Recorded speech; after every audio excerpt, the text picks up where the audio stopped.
March 2019. Jepsy Kallungi's absence hit like a storm. The young woman, known for her vibrant spirit and sharp wit, had simply vanished, leaving only a trail of unanswered questions. Her husband, Dane Kallungi, had reported her missing. But something about the way he spoke, the calmness in his voice, didn't sit right with anyone who knew them. Dane's nonchalance, almost eerie in its disconnection, raised immediate suspicion. He spoke of Jepsy's disappearance as though it were just a fleeting inconvenience. "She must have left," he said, shrugging as if it were normal for a woman to vanish without warning. A friend of Jepsy's, who had just spoken with her the evening before, could hardly believe the words. Jepsy had been planning a weekend trip with friends. Her disappearance made no sense. Detective Monroe, seasoned and sharp, immediately grew suspicious of Dane's behavior. His statements didn't add up, but without evidence, Monroe couldn't make an arrest. There was no sign of foul play. No one had seen anything unusual. And Jepsy's belongings were still in the house, her clothes, her phone, her car. If she had left willingly, why hadn't she taken those things? The pieces didn't fit. As the hours passed, a deeper concern began to settle in. Jepsy had always been close with her family, especially her mother in Hong Kong. The two spoke frequently, and their bond was evident. So when her mother heard the news, it hit her like a freight train. She couldn't believe what she was hearing. "She wouldn't leave without telling me," she insisted through tears to the authorities. "Something is wrong. I know my daughter. She would never just disappear." Jepsy's friends were equally perplexed. They knew her as someone who would never cut ties without explanation. Their lives now seemed suspended in a state of agony, hoping against hope that this was some kind of misunderstanding. But every passing hour chipped away at their optimism. Her absence was becoming more than just worrying. It was becoming terrifying.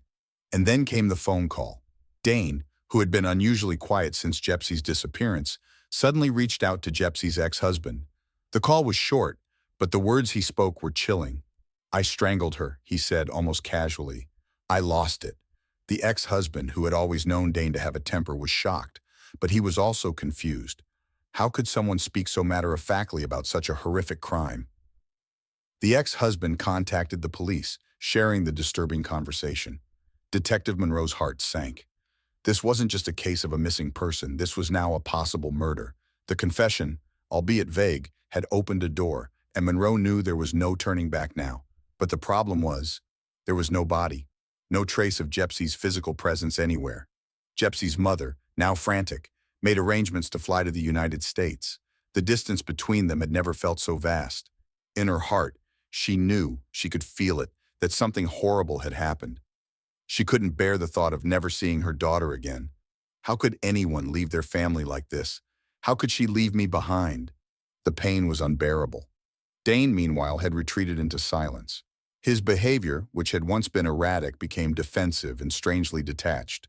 Each time he spoke to the police, his statements seemed rehearsed, like he was trying to maintain control of a situation that was slipping through his fingers. The first days passed in a haze of confusion and fear. Authorities couldn't act on the ex-husband's account alone. They needed more concrete evidence. But the more they dug into Dane's history, the more they uncovered a pattern of emotional manipulation, controlling behavior, and an unhealthy obsession with Jepsy. The pieces began to come together, but the most critical piece, the body, was still missing. The investigation would soon reveal that Dane had more to hide than anyone had ever realized.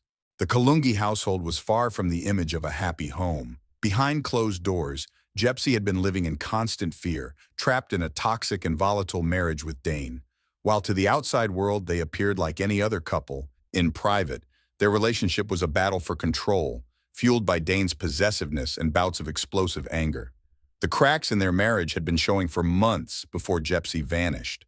Jepsy had confided in a close friend only a week before her disappearance, describing the weight of living with someone who could snap at any moment.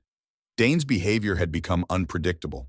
Sometimes he'd be the loving husband, full of charm and promises of change, but in the blink of an eye he could turn cold, distant, or worse yet, aggressive.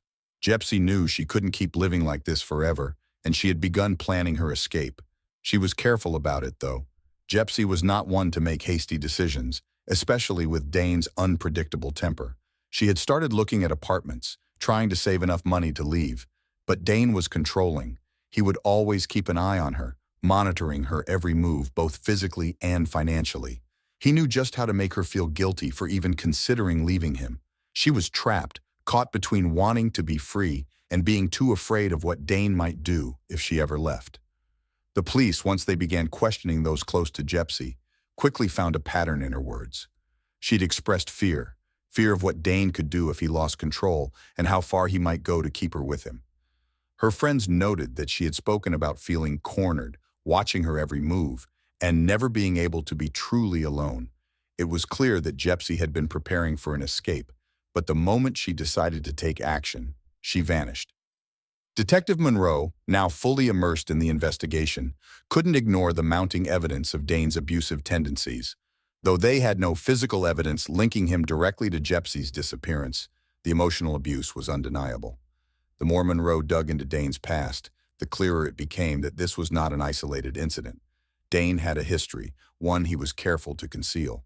Monroe discovered that Dane had been involved in multiple incidents of aggressive behavior prior to Jepsy's disappearance, including verbal threats toward previous partners. A pattern was beginning to form. It seemed Dane's violent tendencies were not a one-time eruption. They were deeply ingrained. He had been manipulating Jepsy for years, using control and intimidation to keep her in line.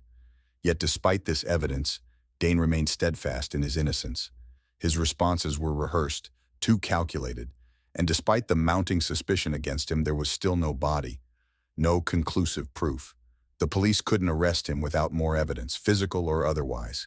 And so the investigation into Jepsy's disappearance began to stall, leaving those closest to her in the dark. As days turned into weeks, the tension in Jepsy's family grew unbearable.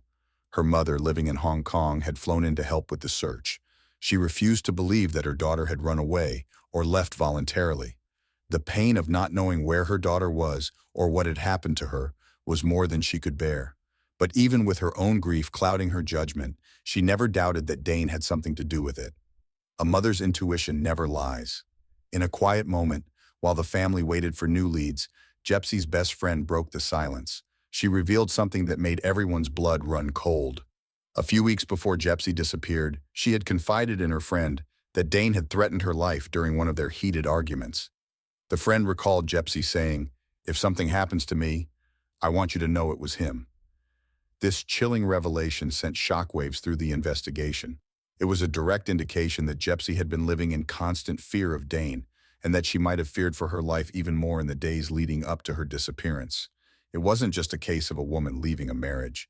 It was a case of survival.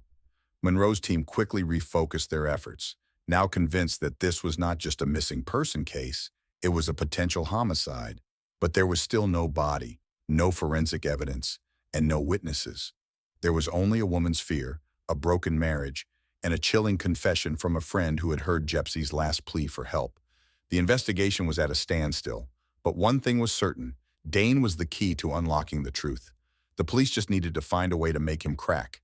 It was late one evening in 2019 when Dane Kallungi made the call that would change everything. The phone rang, and as the line clicked open, he spoke, almost casually, as if he were telling an ordinary story.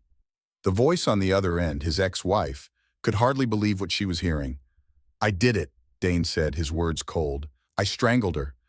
At first, his ex-wife thought it was a joke, but as the seconds passed, the seriousness of his tone became undeniable. She listened, trying to understand what was happening. What she heard next made her stomach turn. "She's gone. I lost control. I couldn't stop." The ex-wife, now panicking, urged him to explain further, but Dane's words were fragmented. He claimed that the argument had spiraled out of control, that in a moment of rage he had grabbed Jepsy by the neck and squeezed until she stopped moving. The confession, raw and chilling, left his ex-wife in disbelief. The call lasted just a few minutes, but in those minutes, something inside her clicked.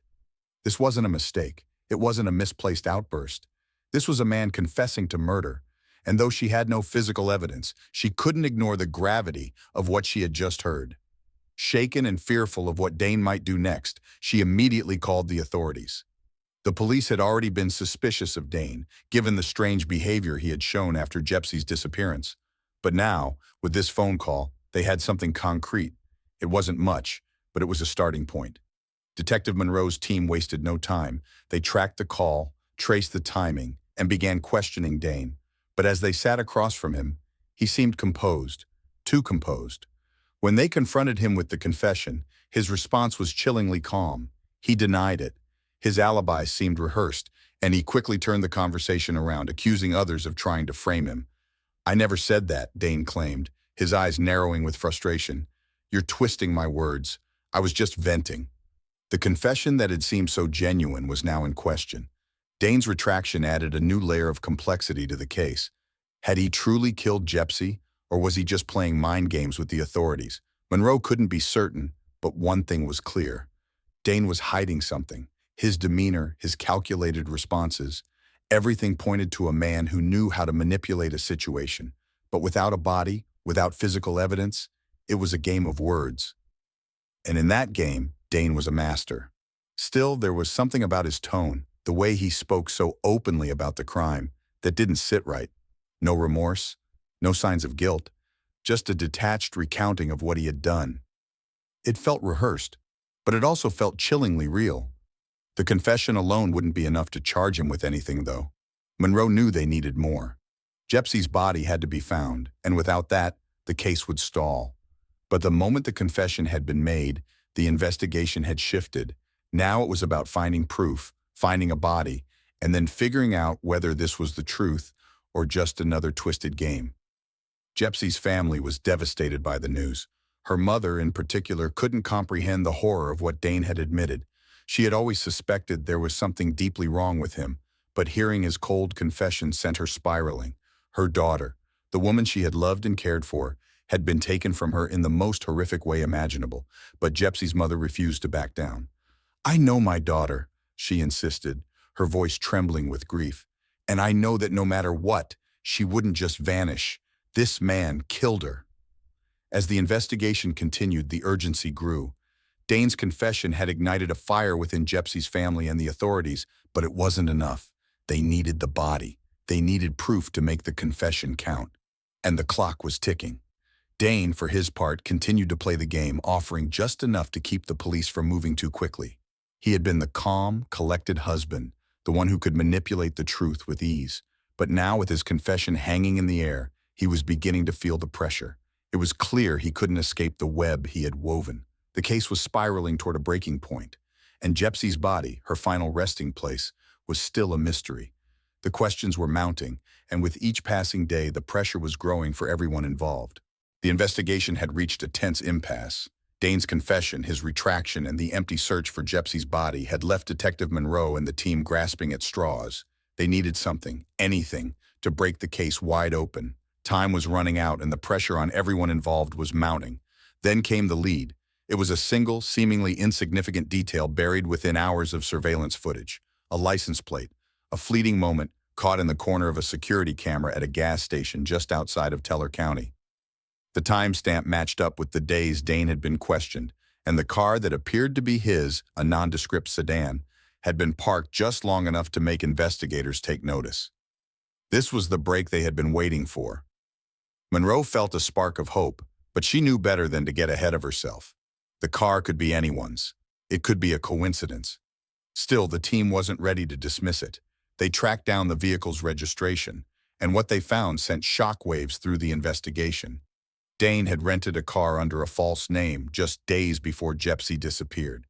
He had been in the area. He had been close, too close.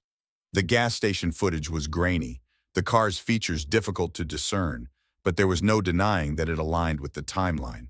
The discovery ignited a fresh surge of urgency. They needed to get to Teller County now, but with no clear idea of where Jepsy might be buried, the search felt like chasing shadows. The team rallied, pulling together all available resources. The pressure was mounting. Every minute felt like it might be their last chance. As they prepared to launch another search, the team came across a key piece of information. Dane had been involved in a suspicious altercation a few weeks before Jepsy disappeared. A neighbor who had previously stayed quiet came forward, revealing a heated argument between Dane and another man. The words exchanged were barely audible, but the man's involvement suggested that he had a significant role in the events leading up to Jepsy's disappearance. The altercation had occurred in the same time frame that Jepsy had started planning her escape. A quiet murmur spread among the investigators. Could there have been someone else involved? Someone who had been helping Dane cover his tracks? Was Jepsy's disappearance part of a darker, more calculated scheme? This new lead sent shockwaves through the case. Who was this mysterious man? And why had Dane resorted to involving him? Detective Monroe's gut instinct told her that they were closing in on the truth, but the closer they got, the more convoluted the situation seemed. Dane had been hiding behind a facade, manipulating those around him, and now the case was beginning to unravel in ways no one could have anticipated. The investigation took a dangerous turn when new information emerged from an anonymous tip. A private investigator hired by Jepsy's family had uncovered a string of troubling connections linking Dane to various shady characters, including some with criminal backgrounds. The private investigator had stumbled upon a crucial detail. Dane had been involved in multiple schemes that hinted at far darker dealings than anyone had previously realized. Monroe knew that they had to act fast. As the team combed through more of Dane's background, the walls closed in around him. Every piece of evidence painted a clearer picture. Dane's obsession with control, his willingness to manipulate anyone around him, and his desperation to keep Jepsy tethered to him at any cost. But it wasn't just a failed marriage anymore. It was something much more sinister. Meanwhile, Jepsy's mother had arrived in Colorado, her presence a constant reminder of the pain her daughter's disappearance had caused. Each day that passed without finding Jepsy's body was another day of torment for her. "I won't rest until I find her," she would say, her voice trembling with determination. Her grief was palpable, but there was also a fierceness to her resolve. She wasn't going to let her daughter's story fade into silence. The new lead from the surveillance footage, along with the growing evidence pointing toward a second accomplice, meant that the investigation was heating up. Monroe knew that the moment they found that final piece of the puzzle, the truth would come crashing down. But every new revelation only made things more complicated. The deeper they dug, the darker the truth became. At the heart of it all was Dane, whose cool demeanor had slowly begun to crack. He was no longer the confident man who could manipulate the truth. His walls were beginning to crumble. But the mystery remained. Where was Jepsy? Where had Dane hidden her? And who else was involved? As the investigation reached a boiling point, the team geared up for their next move. They had a suspect. They had a lead. But the search for Jepsy's body and the shocking secrets behind her disappearance was just beginning. It had been 2 years since Jepsy Kallungi vanished, and the investigation had reached a standstill. Detective Monroe and her team had exhausted every lead. Dane Kallungi, despite his chilling confession to his ex-wife, had retracted his statements, leaving the police with little to work with. But they couldn't let go, not yet. There was something about Dane's behavior that seemed calculated, almost too rehearsed. They just needed that final piece of the puzzle. And then, in 2021, it came. Dane was arrested on unrelated charges, but when he was brought in for questioning, something shifted. His composure, once unshakable, began to crack. It started with an offhand comment, one that might have slipped through the cracks if anyone wasn't paying close attention. "I buried her," Dane muttered, his voice barely audible as he paced back and forth in his small holding cell. Detective Monroe, who had been waiting for this moment, leaned in. "Who?" she asked, keeping her tone even. "Jepsy," he said, still pacing. "I told you before, I buried her. Why won't you listen?" Monroe's heart raced. She had heard these words before, but this time there was no denying the tremor in his voice. He wasn't as composed as he once had been. He wasn't the same confident man who had initially denied everything. Dane had confessed again, but this time it was different. The desperation was palpable. Monroe didn't waste any time. She ordered the team to gather around. This was the break they had been waiting for. They had to act quickly, before Dane realized what he had just done. But there was a catch. Dane's confession wasn't detailed. He refused to provide exact details about where Jepsy's body was buried, and his anger flared each time Monroe pressed him. His words were fragmented, a jumble of half-formed sentences and false bravado. But still, they had something to go on. Dane had confessed. Again. The search for Jepsy's body was launched once more. Monroe's team rushed to Teller County, retracing the steps from their previous attempts. But this time, there was a sense of urgency. Dane's confession had ignited hope, but also doubt. He wasn't telling them everything. He was hiding something. Was he trying to mislead them? Or had he really revealed the location? Hours turned into days, and still there was no sign of Jepsy. The frustration was building. Her family, Jepsy's mother in particular, could not understand how, after all this time, her daughter's body could still be missing. The pain of not knowing what had happened, of not being able to bury her daughter and mourn properly, was overwhelming. Then came the unexpected twist. A new witness came forward, a local woman who had lived near Dane and Jepsy during the time of Jepsy's disappearance. She claimed she had seen Dane and another man, one who had never been questioned, in the woods near the area where Dane had told the police he buried Jepsy's body. This man, whose identity had never come up before, was now at the center of the investigation. His involvement was a new lead, a thread they hadn't even considered. Could this man have been involved in Jepsy's murder? Could he have been the second person Dane had mentioned, the one who helped him cover his tracks? Or was Dane simply using him as a scapegoat? The new witness's account was shaky at best, and yet it seemed too coincidental to ignore. The investigation shifted gears once again.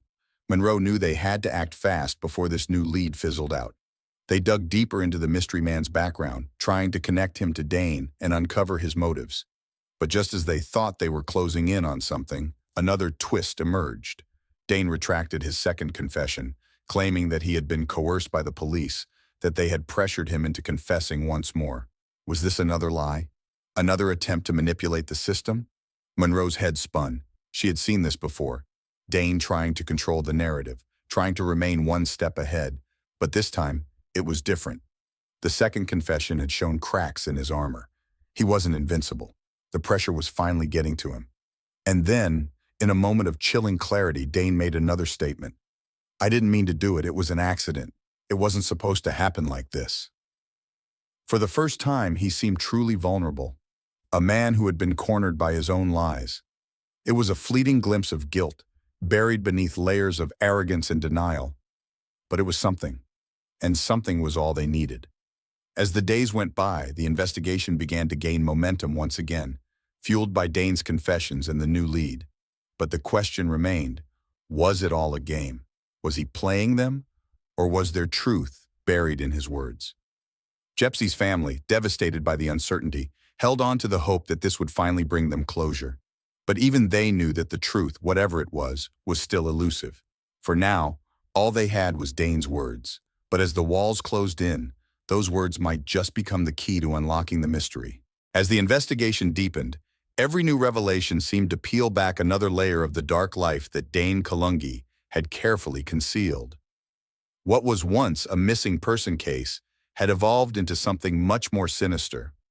Detective Monroe, though weary from the back-and-forth confessions, knew they were getting closer. But the closer they got, the more dangerous this case became. A breakthrough came when a local investigator hired by Jepsy's family uncovered a series of cryptic messages between Dane and a mysterious accomplice. The connection was clear. Dane wasn't acting alone. The man in the messages, someone who had never been questioned, was now at the center of the investigation. Detective Monroe had suspected that Dane was hiding something, but this was a game changer. The accomplice wasn't just anyone. He was a figure from Dane's past, a man with connections to unsavory circles. Monroe had always known there was more to Dane than met the eye. Now she was discovering the true extent of his web of deception. The accomplice, a man named Mark Grayson, was linked to a string of violent crimes in the area. Though not directly involved with Jepsy's disappearance, his involvement with Dane hinted at something far darker than domestic violence. It seemed Dane had been keeping company with people who had no qualms about doing whatever it took to get what they wanted. As the investigation progressed, new evidence began to surface. A private investigator revealed that Dane had been using multiple aliases to hide his true activities. He had been in contact with several individuals linked to organized crime, and it appeared that Jepsy's death wasn't a spur-of-the-moment act. It was part of something much larger. Monroe knew that they had to track down Grayson, but when they located him, they discovered that he had disappeared, leaving behind only a trail of blood. It was clear now that Dane wasn't just hiding the truth. He was covering up a series of actions far worse than anyone could have imagined. But the real shock came when Jepsy's mother, still reeling from the agony of her daughter's disappearance, received an unexpected call. The caller, someone who claimed to have been involved with the investigation from the start, revealed a chilling truth. There were more victims. Dane had been involved in multiple abusive relationships before Jepsy's, And some of these women had vanished, just like Jepsy. The realization was staggering. Detective Monroe had always suspected that Dane was more than just a husband caught in a bad marriage, but now, the full extent of his violence was starting to come into focus. The evidence suggested that Jepsy wasn't the first woman he had hurt or killed. As the pieces began to fall into place, Monroe and her team grew more and more convinced that Dane was not just a killer, but a predator. He had been hunting women for years, carefully selecting victims and manipulating those around him to avoid suspicion. His charm, his calm demeanor, and his ability to lie so convincingly were all tools in his arsenal. He had built a life that hid his true nature from everyone, until now. Jepsy's mother, still searching for closure, was devastated by this new information. The woman she had loved and raised was not just a victim of a troubled marriage. She had been one of many women caught in Dane's twisted world. Her heartbreak deepened as she realized the full scope of the evil her daughter had suffered. But there was no turning back now. The investigation had shifted, and it was clear that they were closing in on the truth. Dane's ties to Grayson, his involvement with criminals, and the growing list of victims all pointed to one inescapable conclusion. Dane Kallungi was a serial abuser, and Jepsy's death was just one chapter in his horrifying story. Monroe was determined to bring him to justice, but it wouldn't be easy. Every step closer to Dane only revealed more darkness, and every piece of evidence seemed to lead to more secrets. As the investigation gained momentum, the pressure was mounting. For Jepsy's family, for Detective Monroe, and for everyone involved, the stakes had never been higher. The truth was out there, but it was buried beneath layers of lies, manipulation, and violence. And Dane Kallungi was doing everything in his power to keep it hidden. The courtroom was filled with an air of unease as the trial of Dane Kallungi began. The weight of Jepsy's family's grief seemed to hang in the air, and the entire community felt the tension. After years of investigation, revelations, and agonizing uncertainty, it was finally time for the truth to be laid bare. The search for justice had reached its climax, but what would that justice look like? Dane sat quietly, his expression inscrutable, as the prosecutor began to outline the case against him. He had been arrested 2 years ago, his confessions to his ex-wife and the police only adding to the growing mountain of evidence. But now, in the sterile, imposing courtroom, it was time for the truth to be tested. His demeanor, which had once been calm and calculated, was now tinged with something harder to read: fear, guilt, or perhaps just the realization that his world was finally crumbling.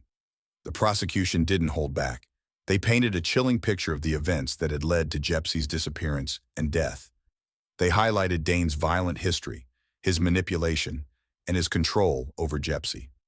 The prosecutor presented evidence that had been slowly uncovered over the course of the investigation: Dane's repeated confessions, the records of his abusive behavior toward Jepsy, and the disturbing connection between Dane and a criminal network. But what hit hardest was the image of Jepsy herself.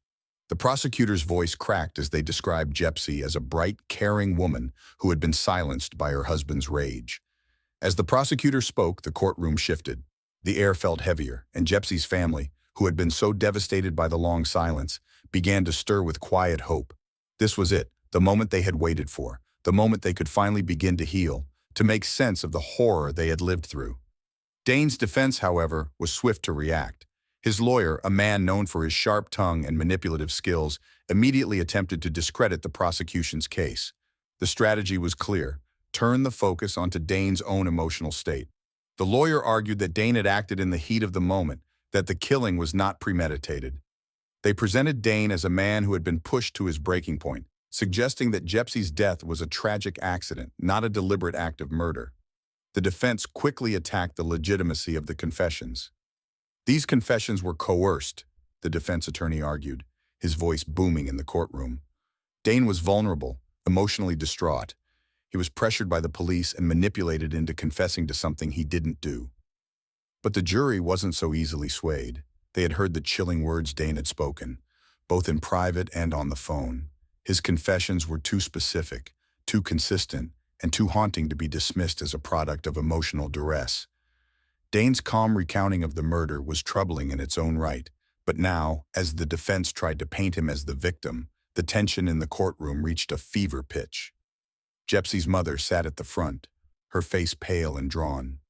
It was clear that every word, every piece of evidence, cut deeper into her heart. Yet despite the agony of reliving the nightmare, There was also a sense of quiet determination in her eyes. This trial, though painful, was her chance to see justice for her daughter. It was a chance for her to finally bring Jepsy's story into the light, to force the world to see her daughter not as a victim, but as a woman who had been loved and who had loved in return. The jury's eyes never left Dane. His stoic silence spoke volumes as the prosecutor presented more evidence, testimony from Jepsy's friends who had seen the bruises, recordings of Dane's threats, and the letter Jepsy had left behind detailing her plans to escape. Each piece of evidence only painted a clearer picture of Dane's twisted control over Jepsy. Then, the moment arrived. The prosecutor called Jepsy's best friend to the stand. She was visibly shaken, her voice trembling as she described the last time she had spoken to Jepsy. It was just days before her disappearance. The friend spoke about the fear in Jepsy's voice as she recounted an argument with Dane that had escalated to violence. She said she was going to leave him, the friend said, her eyes brimming with tears. But she didn't know how. She was scared. The friend's testimony was a pivotal moment in the trial. It highlighted just how desperate Jepsy had been to escape Dane's grip. Her fear had been palpable, and it was clear to everyone listening that her decision to leave had been a life or death choice. The courtroom went quiet. Dane, who had been sitting impassively, now shifted in his seat. He glanced briefly at Jepsy's family, his eyes betraying a flicker of something, a crack in the carefully constructed facade he had maintained throughout the trial. It was a moment of vulnerability that didn't go unnoticed. As the day drew to a close, the prosecution rested their case. The evidence was undeniable, and the jury had been presented with a compelling argument. But the defense still had one final chance to make their case. Dane's future was now in the hands of the jury, and the tension was palpable. Jepsy's mother held her breath, silently hoping that justice would be served, that the truth would prevail.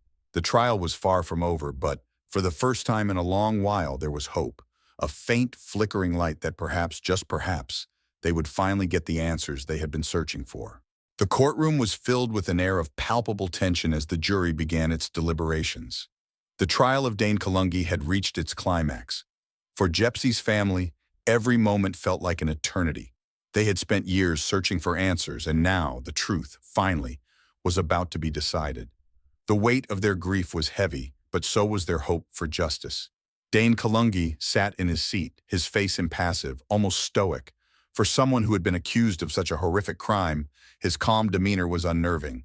His defense had argued that the confessions were coerced, that Jepsy's death was a tragic accident. But the prosecution had carefully built a case, piece by piece, laying out the evidence and presenting the chilling testimony that painted a picture of a man who had been manipulating his wife for years. Dane's past of abuse, his violent tendencies, and the repeated confessions had cast a shadow over his claims of innocence. Yet as the jury filed back into the courtroom, there was a gnawing uncertainty in the air. Would they believe the lies? Or would they see the truth for what it was? The judge called the court to order. The jury, having deliberated for hours, had come to a decision. All eyes turned to the foreperson as they stood and addressed the court. "We, the jury, find the defendant Dane Kallungi guilty of first-degree murder." The words hit like a thunderclap, echoing through the room, and for a brief moment it felt as though the world had stopped spinning. Jepsy's mother, who had been clutching the arm of her lawyer, let out a sob of relief. Her face, pale and tear-streaked, slowly transformed into a look of quiet resolve. The years of waiting, the endless searching for answers, had finally borne fruit. Her daughter's killer would face justice, but the victory was bittersweet. As Dane was led away in handcuffs, Jepsy's mother looked down at the floor, her heart heavy with the knowledge that her daughter was still missing. The body that should have been laid to rest was still nowhere to be found. And though Dane's conviction felt like a long-awaited moment of justice, there would be no closure until Jepsy was brought home. The courtroom erupted in murmurs as the reality of the verdict began to sink in. The emotional tension that had built over the course of the trial released in a wave of mixed emotions: anger, sadness, relief, and for some, even disbelief. But one thing was clear: the case wasn't over, not by a long shot. Jepsy's body was still out there, and though Dane had confessed to the murder, he had never revealed where he had hidden her. "Your Honor," the prosecutor spoke, her voice steady, "while we have achieved this conviction today, we have not found Jepsy Kallungi. I ask that the court consider the impact of this unresolved grief on her family, and that we continue to search for the location of her remains." The judge nodded, acknowledging the prosecutor's request. It was clear to everyone that this case, while legally concluded, was far from finished. The search for Jepsy's body would continue, and the lingering question of why Dane had kept the location of her burial hidden from those who loved her would remain unanswered, at least for now. Jepsy's family stood together, their grief and relief intertwined. They had waited for this day for so long, but now, as the verdict was read, it felt like a hollow victory. The courtroom had been packed with the presence of law enforcement, reporters, and those who had followed the case closely, but the true emotional weight of the moment could only be felt by those who had loved Jepsy. As Dane was led out of the courtroom, he never turned back. His face remained cold, his eyes distant. He had been found guilty, but he wasn't showing the remorse or emotion one might expect from a man who had just been convicted of such a heinous crime. In fact, there was a certain arrogance in the way he carried himself, something that made those who had followed the trial shudder. It was as if, in his mind, the game was still not over. He had been caught, yes, but Dane Kallungi was a man who had always been in control. Even now, his calmness seemed to defy the finality of his conviction. For Jepsy's family, the pain was still fresh. They had their justice, but the wounds of losing her would never truly heal. The trial had brought them closer to the truth, but it had also opened old wounds. The verdict was a step forward, but it wasn't enough. They had not yet found Jepsy. Her memory, her life, deserved to be honored in the way it should have been all along. Jepsy's mother left the courtroom, the burden of her grief still heavy on her shoulders, but with a new sense of resolve. The conviction was the first step, but there was still more work to be done. She would not rest until Jepsy's body was found, and her daughter's story was told, finally, completely, and with the dignity she deserved. The conviction of Dane Kallungi had been a long-awaited moment of justice, but for Jepsy's family, it was only the beginning of a new chapter. The courtroom had been filled with a mix of emotions, relief, anger, sadness, but there was still one question that hung over everything. Where was Jepsy's body? Jepsy's mother, now back in Colorado after the trial, couldn't shake the feeling that something was missing. Despite the victory of seeing Dane convicted, her heart remained heavy. There would be no finality until she could lay her daughter to rest. No matter the verdict, the unresolved grief gnawed at her. She had waited so long to find the truth, and now it felt as though that truth was still out of reach. The search for Jepsy's body had become a maddening pursuit, each new lead offering a glimmer of hope, only to fade into nothingness. Since the trial, Detective Monroe had relentlessly pushed forward, following up on every possible lead, every fragment of information that could point them toward Jepsy. But with each passing day, the path grew more elusive. Dane had confessed to the murder, yet still, he refused to disclose the location where he had hidden her. Monroe's frustration was palpable. She had seen killers break down, seen them crack under pressure, but Dane wasn't like that. His calm demeanor remained unshaken, his resistance to fully confessing unnerving. Every time they pushed him, he receded, his words becoming more cryptic. His silence on the matter was infuriating, and yet, a part of Monroe knew that he was playing a game where the rules were not just about evading punishment, but about withholding the one thing that could truly bring closure to the case. Jepsy's mother, too, had come to a decision. No matter what it took, she would find her daughter. Her grief had propelled her to a place of determination. She couldn't rest, not now, not until Jepsy's remains were brought home. The pain of never being able to say goodbye was unbearable. She needed to know where her daughter was, to give her the dignity she deserved. The investigation continued, but now it was personal. Every step, every twist in the case felt like it brought them closer to the truth, but also further away.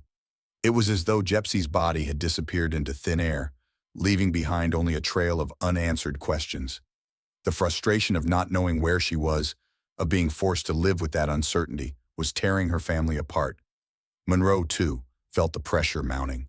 Every interview, every piece of new information was a constant reminder of how close they were to the truth. But the harder they tried, the more they encountered Dane's stonewalling tactics. His refusal to give up Jepsy's location was maddening, and every day without an answer made the case feel even colder.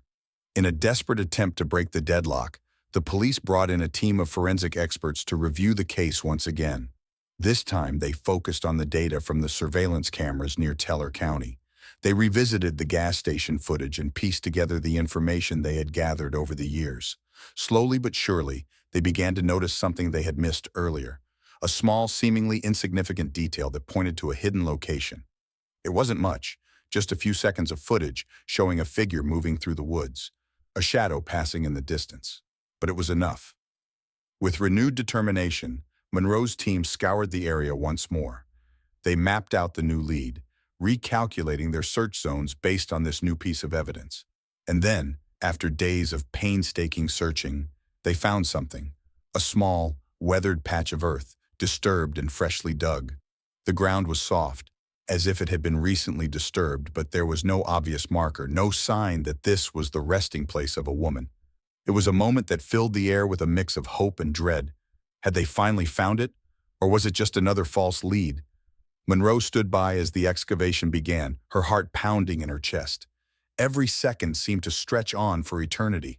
The pain in Jepsy's mother's eyes was unbearable, but there was also a glimmer of hope, a tiny sliver of belief that they might finally bring Jepsy home. As the workers dug deeper, the earth began to reveal its secret: fragments of clothing, a small piece of jewelry, a faint trace of a human presence. But there was no body. Not yet. Jepsy's mother collapsed into a chair, her body trembling. The uncertainty had returned, but now there was something more, something that could either be the beginning of closure or yet another cruel twist of fate. The search for Jepsy's body was not over, but for the first time in years, Jepsy's family was closer to finding the answers they had desperately longed for. They had made progress, but the journey was far from finished. Dane's refusal to disclose the full truth was still a barrier, but the investigators and Jepsy's family would not give up. The final chapter of Jepsy's story had yet to be written, but they were closer than ever to finding the truth.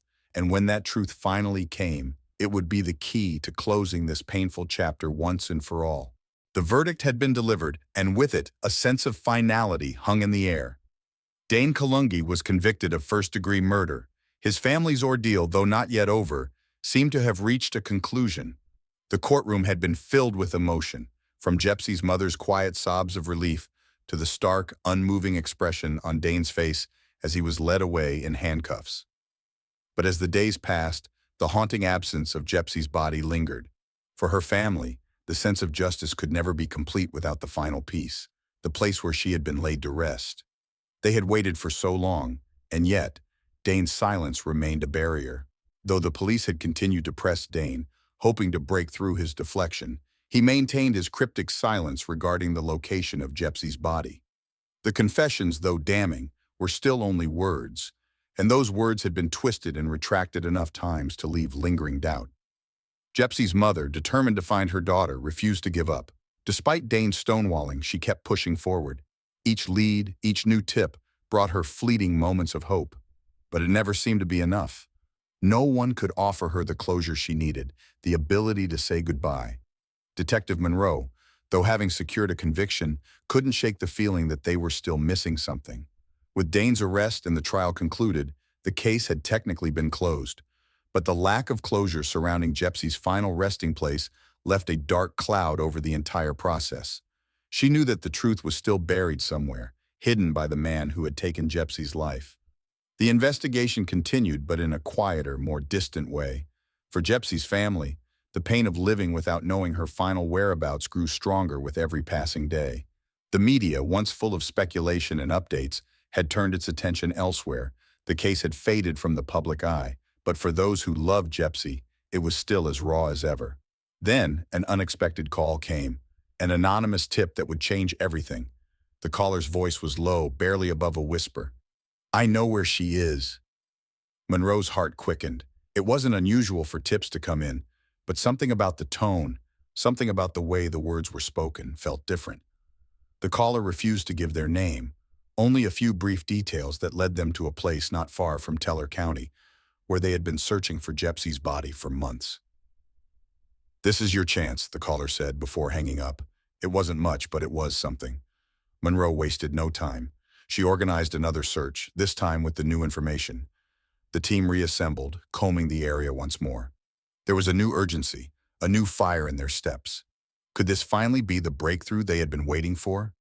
Hours passed. The sun set, casting long shadows over the landscape as the search team dug through the earth. The place was eerily familiar, the air thick with anticipation. As the minutes turned into hours, the team began to lose hope. But then a small patch of disturbed earth caught one of the officers' attention. They began to dig cautiously, not sure of what they would find. It felt like they were searching for something they had already lost. And then, as the dirt was cleared away, a small, weathered piece of fabric appeared, a faded piece of clothing. Monroe's heart raced, and she motioned for the team to proceed carefully. The pit that had seemed to offer little now revealed a piece of something far greater. And as they worked, the team uncovered more fragments: jeans, a small bracelet, a piece of jewelry that seemed so unmistakably familiar. This wasn't just an item of clothing, this was Jepsy. Jepsy's mother, who had been waiting for any sign of her daughter, was informed of the discovery. She rushed to the site, her heart filled with a mix of emotions. Relief, yes, but also a deep sorrow. The pain of knowing that Jepsy had never been able to come home in life, and now she could only return in death.